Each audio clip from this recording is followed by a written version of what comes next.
ममता बनर्जी की पार्टी में एक बार फिर बड़ी दरार पड़ी और उसके 5 विधायक बीजेपी में शामिल हो गए। अमित शाह की उपस्थिति में टीएमसी सरकार के वन मंत्री रहे राजीव बनर्जी सहित वैशाली डालमिया, प्रबीर घोषाल, रतिन चक्रवर्ती और रुद्रनील घोष बीजेपी में शामिल हो गए। बीजेपी में अब तक टीएमसी के 20 से अधिक मंत्री, सांसद और विधायक शामिल हो चुके हैं और लगता नहीं कि ये सिलसिला खत्म होने वाला है। ऐसे में सवाल ये है कि विधानसभा चुनाव आते आते टीएमसी में कितने विधायक और नेता बच पाएंगे। ममता सरकार में खेल मंत्री रहे लक्ष्मी रतन शुक्ल के इस्तीफे के बाद से ही पूर्व बीसीसीआई प्रमुख जगमोहन डालमिया की बेटी वैशाली के बीजेपी में शामिल होने की अटकलें लगाई जा रही थीं।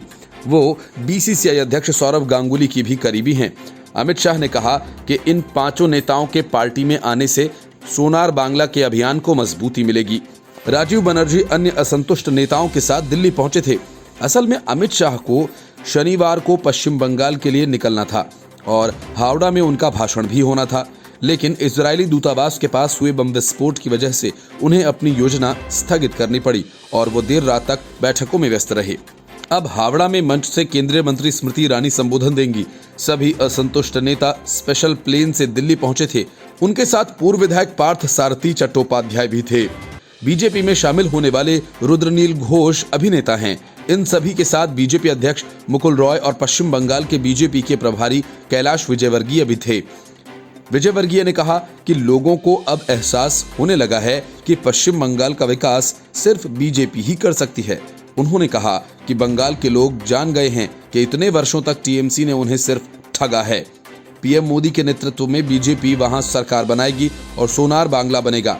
ये पहली बार नहीं है जब टीएमसी के मंत्री, विधायकों और अन्य असंतुष्ट नेताओं ने बीजेपी का दामन थामा हो। राजीव बनर्जी ने बताया कि मंत्रिमंडल से इस्तीफा देने के बाद उन्हें अमित शाह का फोन कॉल आया था और उन्होंने उन्हें दिल्ली बुलाया। बकौल बनर्जी, अमित शाह ने उन्हें कहा कि वो बीजेपी का संदेशा टीएमसी के ऐसे अन्य असंतुष्ट नेताओं तक पहुंचाएं जो बेहतर तरीके से जनसेवा करना चाहते हैं। उन्होंने कहा कि उन्हें राज्य के विकास का आश्वासन मिला है, इसलिए वो बीजेपी में आए हैं। अभिनेता रुद्रनील घोष ने पश्चिम बंगाल में आए अम्फान चक्रवात के बाद हुए राहत कार्यों में बड़े भ्रष्टाचार को उजागर किया और उसके खिलाफ मुखर भी हुए। चक्रवात पीड़ितों में रुपए बांटे गए थे जिनमें उन्होंने धांधली का आरोप लगाया था।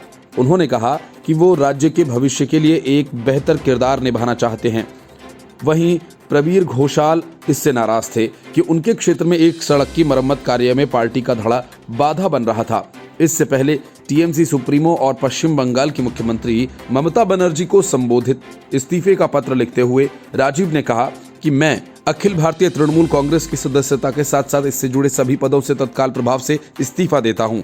मैं उन सभी चुनौतियों और अवसरों के लिए आभारी हूं जो मुझे दिए गए हैं और मैं हमेशा पार्टी के सदस्य के तौर पर बिताए अपने समय को याद रखूंगा। Bureau report, news of India.